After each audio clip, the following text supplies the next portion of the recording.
Eileo guys, and welcome back. In today's video though, we have the schedule maintenance notes for what is it, July 22nd, where we're going to get hopefully a good change with the contract mons among a couple other light and dark nat 5s is what they said. But anyways, in today's video I do have a guest here. This is my cat right here, Zemnis. He will be co-hosting this little sneak peek into the notes. So let's go ahead and get right into it.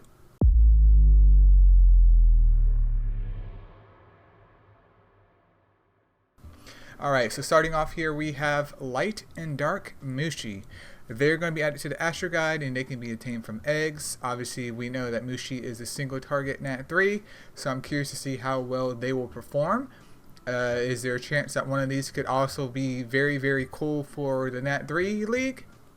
That's quite a possibility, but we'll have to see until then. And then Mushy now has books, and then also Lumo has books, which is about time. So they're not forgetting about the lovely Nat 2s out there. They have books coming. Also adding Auto Battle to the Astromon League, which once again is pretty nice. I like that slider idea. That means it's super duper easy for me to hit that, let the battle go, and just come back later. Next up though, we have the Hero Dungeon Enkidu for Water Enkidu is being added, which is nice because I'm done with the Hero Dungeon on my main account, and then my secondary account is, I think I'm 1 or 2 Astromon off, but I'll be done with that fairly shortly. So I mean, that's more fodder for Draka if you need it, because I don't really find any of the Enkidus super duper useful, but it's all up to you what you want to do with your Nat 5s. And then updated Elementor Towers. All Elementor Towers have been expanded to 100 floors. That's great for the 25 people that play MSL and have actually cleared these towers up to 70. I think I've only cleared maybe 1 tower up to 70. Obviously the fire one's super easy, and I think I'm close with another one, but the rest I'm stuck at like 50 because it's a whole bunch of F words up in that tower. And then moving on, we have introducing special missions with Mona together. With Mona, event in progress. So this unlocks once you beat stage 5. Obviously this is more important and more focused on like the newer players, but hopefully you know, we can all get something out of this, as I stated before. But you know, you get a couple rewards like Water Mona, Evo 2. They basically give you Water Mona for free, so no more having to farm her out. That's pretty great. Astro Gems, a support chest, 400,000 gold, a high light and dark, aka scam egg. You also get a free summon ticket. That's pretty nice. And then you also get a legendary secret egg and a Mona portrait, which we all know I don't care about portraits. Mine is going to stay the same until I'm done with this game. But I mean, that's a cool reward, especially for newer players, and we should have access to it. Everyone should have access to it for at least one time, so at least we can get a couple rewards out of there.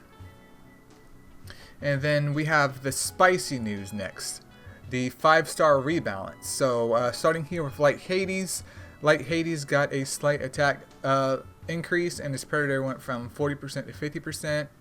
Not that big of a deal. Dark Shiva seal has went to 3 turns versus 2 turns. I mean, that is better. Honestly, that is better, especially since seal can now affect super ascension skills. So that is an upgrade. Dark Enkidu now has a little bit more HP and defense. What is Dark Enkidu's skills? Let me look that up real quick. Dark Enkidu, he has Hunter and Persevere. 10% more HP and then 7% more defense. Yep, I mean, that's reasonable. His HP is pretty low, even though he's an attacker. He is a dark Nat 5, and his, yeah, okay, that makes sense. I'm okay with this. Cernunos Undying Volition is going to 6 turns, and the max is 10 turns. That's, I mean, I've heard great things about Undying Volition, and I do believe there's a couple people that use him. And I think I want to say Golem's B10, or maybe it's the Wood one, and Golem, not Golem's B10, but Golem's B15. But other than that, I haven't heard too much about it. So it's not a super OP skill, but 2 turns extra for something that you already have. I'm okay with this. And now we have the real spice that everyone has come for. So Water Odin is getting 10% more HP. That's perfectly fine. And her stun is now going to be 80% versus 70%, and then when booked up, it goes to 2 turns, 90%, which I think is good, but the biggest issue here is that, number one, is Water Odin. It's like, why would I use my books on her? Just FYI. Why would I use my books on Water Odin when I can get 2 turns stun, 80%, 70% from something else? That's my only thought about that. Light Odin, she used to have aggression and then adrenaline, but now they've swapped it, so she has adrenaline and now she has aggression on her 5-star skill. So essentially she's going to act very, very similarly to Water Persephone and Water Marie. But if I recall correctly, Water Purse has a base HP of 34k. I want to say that Light Odin has 41k. No, Light Odin has 48k at Evo 3. Holy crap. Holy crap. Yeah, Water Purse has 32k HP. Now, I know that Water Purse fully booked up, she gets 15% adrenaline, but if we're talking about 15% of her max HP versus Odin's max HP, that is a lot of HP. So, Light Odin went from meh, not necessarily needed anymore because of trinkets and enhancements and stuff of that nature in B10, to Light Odin's making a comeback, dude. She's making a comeback. Dark Odin got a attack increase and defense increase, and then her defense down also goes to, I think it already went to 100%, but it gets a skill damage boost by 25%, which in my opinion doesn't really fix her. She's still in that awkward scenario where she's still technically a balance type because of her stats are being increased almost equally, but they're not that much different anyways. So nothing really changed with Dark Odin. She's still just pretty much the same in my opinion. Fire Arthur got a 7% attack increase. He doesn't need any more attack, but I'm down with that. Wood Arthur has gotten a 10% increase to his stun, and obviously if you book him up, that goes to 3 turns, 80%. So think about that. I know we have Water Odin over there with her 2 turns 90% stun, but 3 turns 80% stun? Okay. Okay. Light Arthur is getting a 10% defense increase. This will help him be a little bit less frail, but he's still going to be frail. That's just his nature. He's a light type already. He doesn't have that much resist because his resist doesn't exist at all. And he should be offensive only and not defensive. So if you're using Light Arthur in your defense, unless he's hidden or unless you have something peculiar about him going on, there's no point. But at least it will help him hopefully survive, 1 out of 10 blows versus 0 out of 10 blows in the future. And then Dark Arthur, triple sap 100% for 1 turn is now being changed to triple sap 2 turns 80%.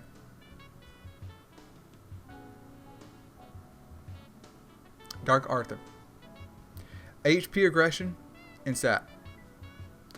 They decide to balance snap 5s and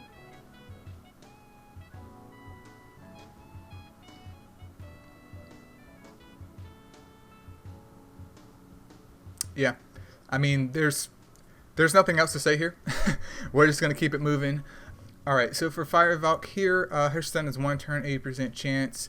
The biggest change here is that it can go to 2 turns, 90% chance. I'm not sure if that's a big change or not. Maybe they just increased the percentage by 10% for her stun. But, even though she only has 1 turn, since she does have morale boost and she's just naturally more of a balance type Astromon, using her, at least in my opinion, over certain other mons is a little bit more desirable because I know that she's going to be able to get her stun off. Even if she can't get it off within the first or second turn, she's going to get it off, and once she gets it off, she's going to keep on going. So, I mean, that's fine. Nothing crazy, but she's fine. Wood Valk is losing adrenaline, and then she's gaining Battle Rush. So this isn't like a nerf at all. This is basically a buff because now she can only, right now she's only healing herself, which is perfectly fine.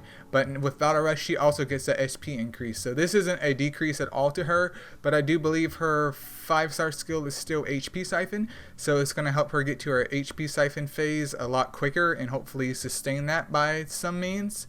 The only issue with Wood Valk though is that she's, I believe, still a balance type, and while her stats aren't super duper amazing, they're not bad at all. So you could use her on defense, but she's going to have something additional to her, like a pugilist set or something of that nature to really take hold of that. I mean, maybe if you put her on like a HP gain set where she naturally gains HP regardless of her turn or not, that could be interesting. But I mean, it doesn't really address the whole issue with Wood Valk, but I guess it's a good step in the right direction. Light Valk is getting a HP and then a 5% defense increase. And then Dark Valk is losing her 1 turn 100% stun and getting 2 turn stun 90% chance. That is huge. Huge, especially for a 3-star skill. 2 turn stun on a nat 5. That is smiley face gaming right there. And then for her 5-star skill, she's losing silence and then she's getting still 3 turns for 80%. Boys, like, the proof is in the pudding right here. The proof is literally in the pudding. Dark Valk is the number 1 pick for the contract, dude. She's just number 1. I have 2 Dark Odins. I don't use them at all. With Valk having that stun, though, I could definitely put her either on offense or defense, depending on whatever I feel fancy or depending on my gem quality. 100% right there. Like, Dark Valk, 100% Dark contract. I don't want to hear it. Light contract, obviously, I would still say Arthur and Odin. And then the RGB doesn't really change. I mean, honestly. But anyways, moving on here, we have the Capture Festival for Gatito. That's going to officially start on the 8th of August and run until the 22nd. If you guys don't know, if you're a newer player, Dark Gatito is a great single target mon. One of the hardest hitting single target mons in the game because of the single target multiplier plus Hunter, which is very useful, especially for you if you're kind of early game.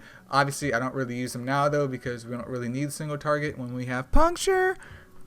But, yeah, it is what it is. Obviously, confused for Light and Dark Gatito. I would fuse for Dark Gatito and try to Evo 3 him, because the rest, from my memory, are not very good.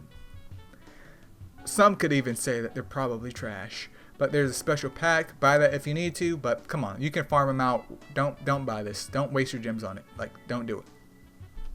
I know you can get like a light and dark egg from there, but you're going to spend 3k Astro Gems just about to get scammed from a high and light dark egg that you can get for free. Then you get, you can pay 5k for a Gleam egg. Yeah, no thanks. Variant Holy Gleam package is up. If you want to go ahead and buy that, that is up to you. No judgment here whatsoever. Just make sure you use it on something useful. That's all I have to say. Skill book selection packs, obviously, for they needs that money to continue providing us with these wonderful updates. Light and Dark Marie is available. If you can't get Light or Dark Marie and you really want to have her, then feel free to pick her up. Many of you may be wondering, well, Eileo, I got a Dark Marie, but she doesn't have a square slot, so it's kind of difficult to build her with crit rate. Totally understand that. If she has a triangle slot, though, you can get away with it with some spicy gem builds. But honestly, I mean, I wouldn't go out my way to get them unless you really like their look, because Dark Mona destroys Dark Marie. Light Marie, I think at one point in time was better than Light Nike, but Light Nike got a super evolution, and the issue with Light Nike's super evolution is that Sea Star got a super evolution, which Dark Sea Star, which totally just, yeah, just buy if you want it. Light and Dark Cupid, once again, buy if you want. If I do recall, though, I think Cupid is getting a super evolution, so I'm interested to see how these two boys are going to go. 5-star Astromon selection card, Heroic Secret Egg Pack. Nez Festival is now live. Give Nez bells collected from the adventure. Okay, that's for the whole Gatito thing, and that starts on August 5th. There's a cat frame pack. New novice packs have been introduced to the game. Purchasable at the airship after you cleared stage 5. It contains a Mandragora, some gold, some dark fruit, and Astro Gems.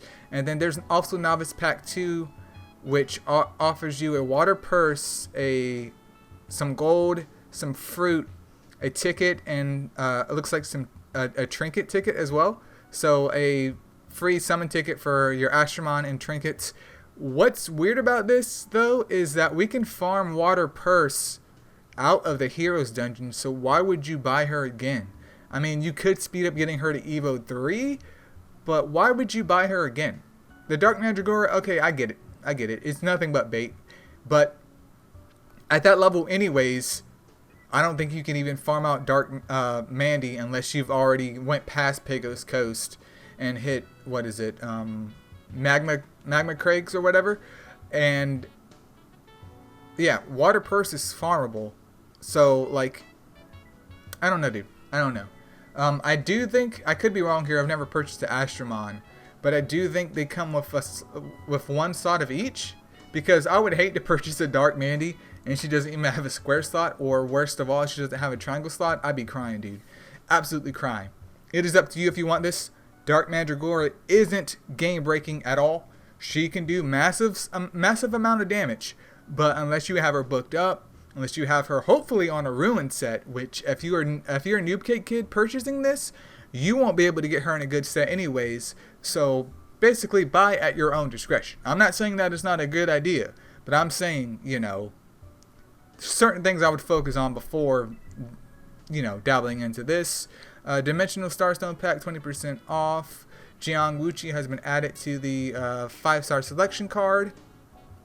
The 4th day reward from the Heroes contract has been upgraded to Evo 2 Dark Mona. So they give us 3 water Monas with the new Mona update, so you can feed that into your Dark Mona. That's pretty good. They just needed to make it to where it is with Dark Mona, like it was with Light Victoria, if I remember correctly, where you can't, you know, you can't feed her at all. Like, the game should force you to put her to Evo 3, and that would solve a lot of the newer players' issues where they're like, I'm just going to feed my Dark Mona to Water Mona because they said I need Water Mona at Evo 3. Other than that, the gold cap has been raised to 55,557,000 gold, so we can now hold some more gold. So anyone out there that has obviously more gold than me, I'm talking about Leafy or Leafy, go ahead, man. Or he also has another account. Is it Yui, I believe? Go ahead, man. Hit that cap, man. Hit that cap for the boys. And then they're doing some bug fixes. Known issue. Auto battles automatically stop when a player challenges an opponent who bested the player. Auto battle function triggers after the revenge match is over. And yeah, that's pretty much it, you guys. So, spicy update. I will say, though, I was thinking about it today.